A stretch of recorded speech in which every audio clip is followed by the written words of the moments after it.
Hi everyone. Thank you for joining me today. My name is Laurel Heppner from Heppner Group. I'm a licensed insurance agent and I have been working with the Medicare population for nearly 40 years. Today we're going to talk about the basics of Medicare, and it's going to be very high level, but if you want more information, we have other videos that will give a deep dive into each one of the subjects. So today we're going to talk about what is Medicare, who's eligible for Medicare, how do you get enrolled, what are some options in addition to Medicare, some really important timelines, and then some cost assistance programs. So what is Medicare? Well, it's a federal health plan that was originally developed in 1965 to provide coverage for people 65 and older. It is administered by the Center for Medicare and Medicaid Services, which is CMS. Who's eligible for Medicare? Well, there's one of four things that would qualify you for Medicare. Either you're 65 or older, and if that's the case, then you're eligible for Medicare on the first of the month of your 65th birthday. There's one exception to that rule. If your birthday's on the 1st, then your Medicare eligible date is the month before. Also, you could be eligible for Medicare if you are disabled, and if that's the case, then you're eligible for Medicare on the 25th month of your disability. If you have ALS, which is Lou Gehrig's disease, or end-stage renal disease, which is kidney failure. In addition to one of those qualifiers, you have to be a citizen of the United States, and you have to be a resident for 5 consecutive years. So there's several ways to enroll into Medicare.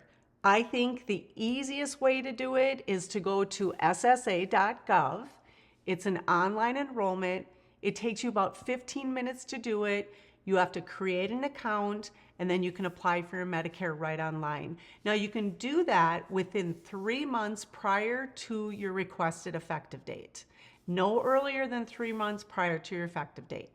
The second way to do it is you could actually schedule an appointment, a phone appointment with the Social Security office, and do it on the phone with a representative, or you can go in person to your local Social Security office. Now, there are certain timelines for you to enroll in your Medicare. You actually have a 7-month window. It's called your initial enrollment window.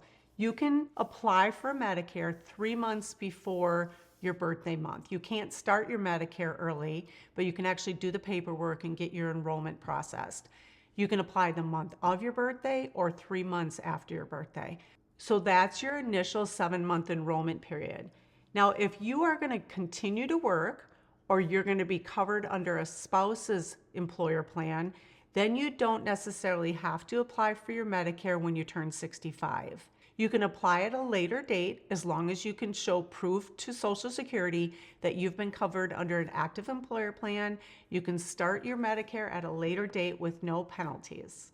So there's several parts to Medicare. There's Medicare Part A, which is the hospital insurance. I always refer to that as the brick and mortar. It covers 4 things. It covers the hospitalization, and it's basically just the room and board when you're in the hospital. It covers home health care, hospice care, and transitional care. Now, there's no premium for Medicare Part A because you've already funded it through all your FICA taxes. So when you were working and all that money was coming out of your paycheck, when you turned 65, that money had been going to Social Security so you'd get some health insurance. So all of the FICA money that you have been paying was to fund your Medicare coverage. So Medicare Part A doesn't cover everything. There is an inpatient deductible, and then they only cover things at 80%. In addition to that, there are daily co-payments if you're in the hospital for an extended period of time. Medicare Part B is your medical insurance, and that's the part that's going to give you some coverage for doctors, labs, surgeons, x-rays, medical equipment, ambulance. Now, Medicare Part B does have a premium attached to it. And when I first started in this industry, the Medicare Part B premium was $17.80 a month. It is now in 2024, $174.70 a month. It is also a premium that is means tested. So the majority of the population pays the $174.70, but if your income is higher, which would be $103,000 as an individual or $206,000 as a married couple, then you may pay more than the standard Medicare Part B premium. Medicare Part C is also known as a Medicare Advantage plan, and we'll get into more detail on that one in just a moment. So let's talk about Medicare Part D. Part D is the prescription drug coverage, and prior to June of 2006, there was no drug coverage for people on Medicare. And that's when the government got involved and said, all right, we want to offer a drug plan for everybody on Medicare.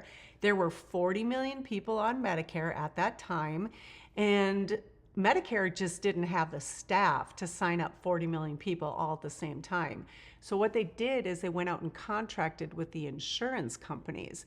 So Medicare owns Part D. They regulate it, they say what it's going to look like, walk like, and talk like, but it's administered by the insurance companies. So when Medicare developed this program, they came up with what's called a standard level of coverage, meaning that the insurance companies could never offer less than what Medicare said was standard.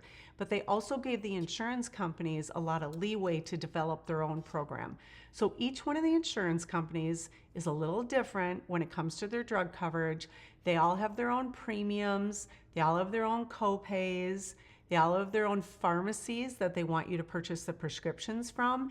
And then the most important piece is something called a formulary, which is the list of covered drugs. So every insurance company has their own list of covered drugs. So that's why it's really critical when we're meeting with clients and helping them enroll in a health plan, that we get them on the right drug plan that, number one, covers the drugs they take, allows them to go to the pharmacies that they want to go to, and then has the least amount out of their pocket. Okay, so since Medicare doesn't cover everything, just a recap, you have Medicare Part A, which is your hospital insurance, and that doesn't cost you anything premium-wise, but it also doesn't cover everything.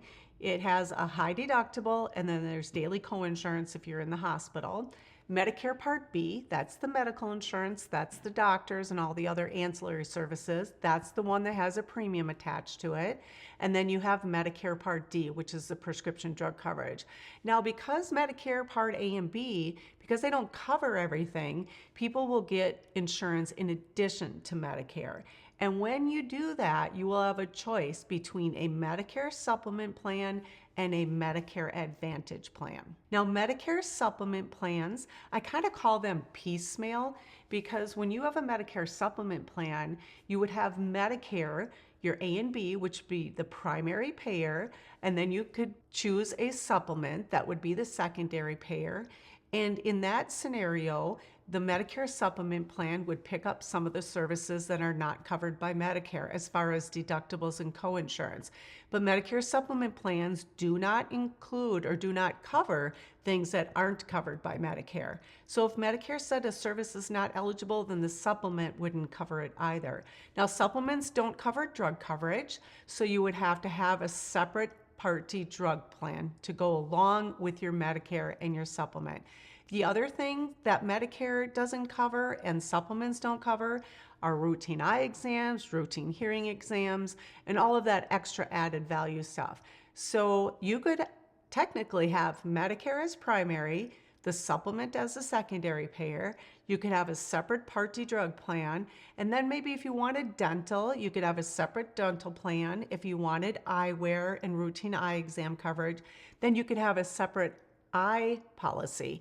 So a lot of different pieces going on when you have Medicare and a supplement. The second option would be a Medicare Advantage plan.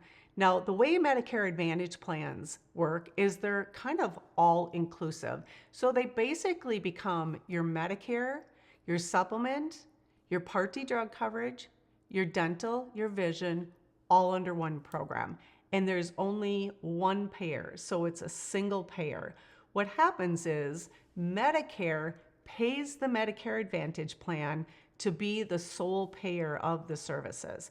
And that's why the insurance companies can then include all sorts of additional services or additional coverage in the Medicare Advantage plans, like dental, vision, hearing, over-the-counter, gym memberships. Some have meals programs, some have transportation. So through the whole enrollment process, it's really important to sit down with somebody and go through the process of trying to determine which one of those options would best suit your needs. And a lot of it's going to depend on what doctors you go to, what prescriptions you take. Do you need dental, vision, hearing? Do you travel?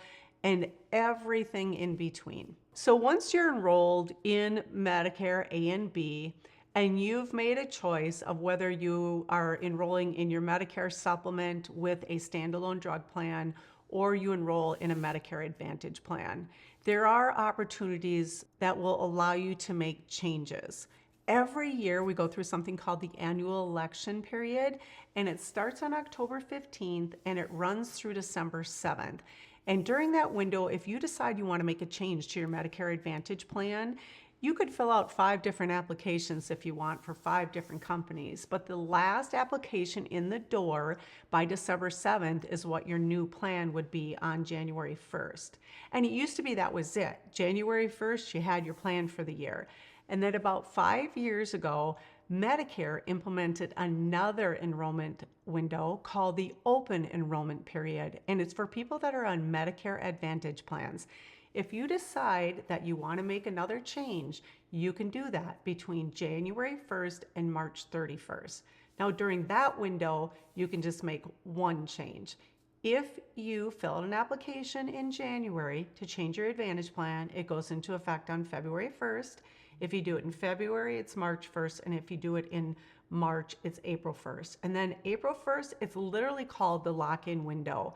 There are no changing through the rest of the year until we start this annual election period over again.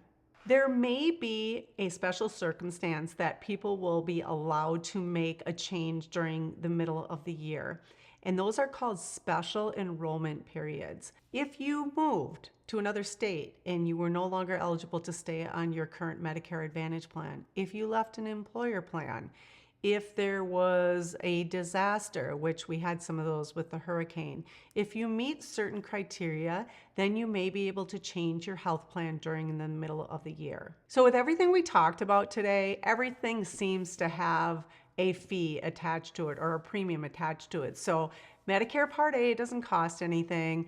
Medicare Part B has a premium. In a lot of cases, the Medicare Advantage plans will have premiums. Medicare supplement plans have premiums. Part D plans have premiums. So with all of that, the government has developed some assistance programs. So for people that meet certain income and asset criteria, there are programs out there that can help with some of these costs. Number one, there is a plan out there called Extra Help. That was developed back in 2006 when the Part D drug plan was initiated. That particular assistance program will help people cover the cost of their drug plan premiums and help with the cost and copays of their prescriptions. Then there's a Medicare Savings Program, again, based on assets and income. If someone qualifies for a medical assistance program, that program can help pay that Medicare Part B premium. And then the last one that I want to touch briefly on is Medicaid. And Medicaid is a program for the lowest of the income criteria, and that program is all-inclusive. It's going to help pay for the Medicare Part B premium. It's going to pay for the Part D prescription drug costs. It will pay co-pays for doctor services, and then it will add all sorts of additional programs and community-based things like maybe someone to come over and cook and clean, or transportation, or several other programs that are all included in Medicaid. So I know this was very high level today, but like I said earlier, we do have videos that take a deep dive into each one of these subjects. So thank you for sticking around to the end of the video. I hope this has helped you wrap your head a little bit more around Medicare. If you have any further questions, please give us a call. We'd be happy to help.